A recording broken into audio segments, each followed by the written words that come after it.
महाराष्ट्र की सियासत में एक बार फिर चर्चा चाचा और भतीजे के बीच सियासी जंग छिड़ती दिख रही है। लोकसभा चुनाव के नतीजे सामने आने के बाद एनसीपी के अजीत पवार गुट में सियासी हलचल तेज हो गई है और माना यह जा रहा है कि अजीत पवार गुट के कई विधायक विधानसभा चुनाव से पहले शरद पवार गुट का दामन थाम सकते हैं।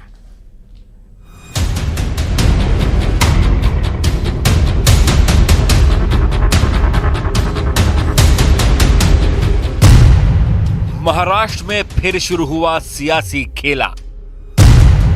चाचा भतीजे में फिर खिंची तलवार। एनसीपी के खेमे में बड़ी सियासी हलचल।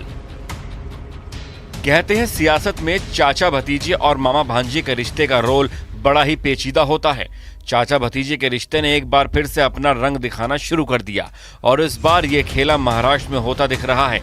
चाचा शरद पवार से अलग होकर अपनी पार्टी बनाने वाले अजीत पवार इन दिनों मुश्किलों में हैं। एनसीपी के अजीत पवार गुट में बड़ी टूट की आशंका बनी हुई है।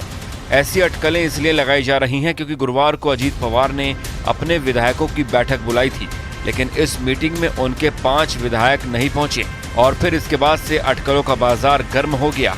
कहा तो ये भी जा रहा है कि अजीत पवार गुट के कई विधायक शरद पवार गुट के संपर्क में हैं। हालांकि जो विधायक बैठक में शामिल नहीं हुए, उन्होंने नहीं आने के पीछे व्यक्तिगत कारणों का हवाला दिया है। धर्मराव बाबा अतराम ने स्वास्थ्य ठीक नहीं होने की बात कही। नरहरि झिरवाल इस वक्त रूस में हैं। सुनील तिंगरे बाहर गए हुए हैं। राजेंद्र सिंगड़े ने खुद को अस्वस्थ बताया। अन्ना बसोड़े ने बताया कि वो पहले से ही किसी काम में व्यस्त हैं।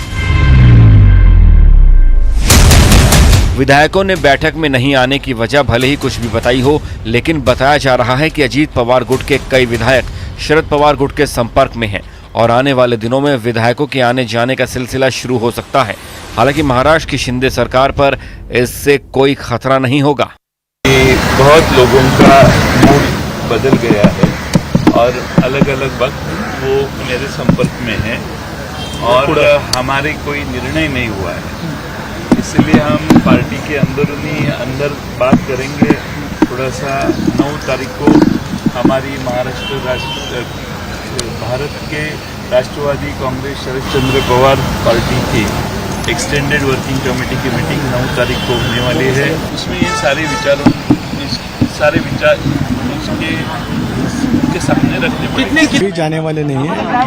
राष्ट्रवादी कांग्रेस पार्टी की सभी आमदार दादा के नेतृत्व के साथ, विश्वास के साथ वहाँ पे रहने वाले हैं। अजीत पवार गुट लाख दावा कर ले, लेकिन ये भी साफ है कि अभी उस पर चौतरफा दबाव बना हुआ है। एक तो लोकसभा चुनाव में खराब प्रदर्शन और दूसरा विधायकों की टूट का खतरा, यानी आने वाले विधानसभा चुनाव में अजीत गुट की मुश्किलें बढ़ सकती हैं।